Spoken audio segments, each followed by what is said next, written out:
Здраво!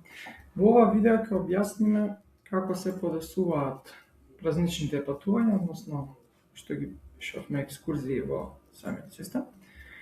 Истите ги додаваме во делот подесување екскурзии. Тука имаме веќе една внесена, кај што можеме да видиме дека имаме два термини. Истата програма ја правиме во два различни термини. На копчето внеси давам име на програма, нека биде на пример Будимпешта. Цената е 399 евра по лице, максимум број на лица се 30. И доколку сакаме да користиме опис на програма, долг опис можеме да одбереме од веќе додадени описи, што исто се прави малку подолу во менито подесување, или можеме да пишеме програма на патување, опис, Будимпешта и крај. Да речеме. Град, додаваме град Будимпешта, додаваме превоз дека авионски до тој град, додаваме уште еден град кој е Прага, додаваме до него превозот дека е со автобус од Будимпешта. Кликаме на можеме да одбереме дека е евра. Кликаме на полето зачувај. Со ова ни е генериран главниот скелетон, фреймворк, односно костур за оваа програма, и потоа можеме да ги внесеме сите дати во кои што истата програма ќе ја правиме, дури да внесуваме разлики во цените во различни термини.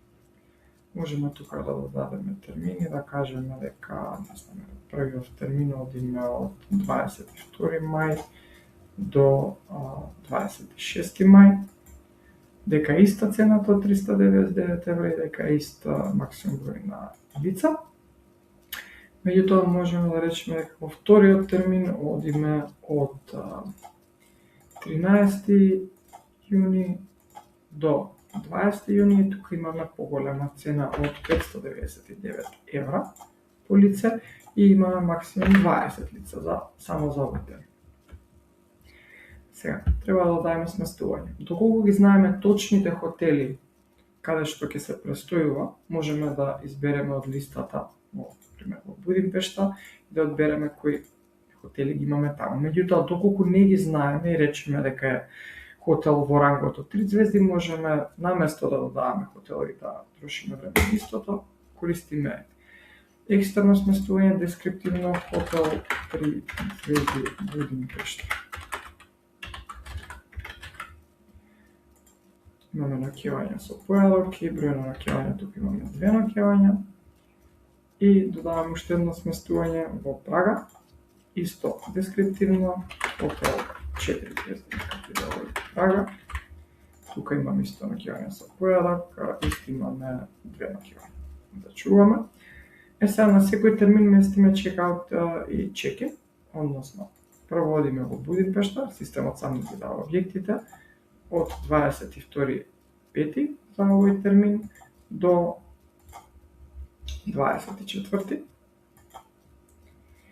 И потоа имаме во вториот хотел што е од 24 до 26.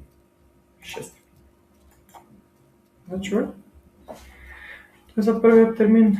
За вториот термин check-in, check-out одиме исто така. Значи, во Будимпешта од 13 јуни до 15 и од 15 во Прага до 17. Тука имаме ден повеќе, меѓутоа тоа може да се едитира дополнително.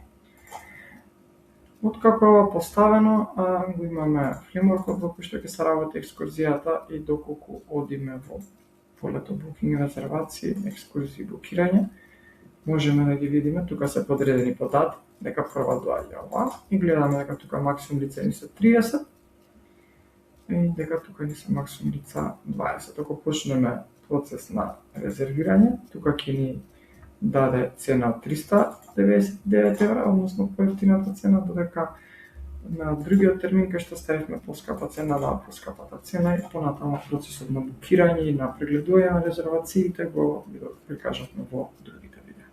Тоа е тоа на кратко.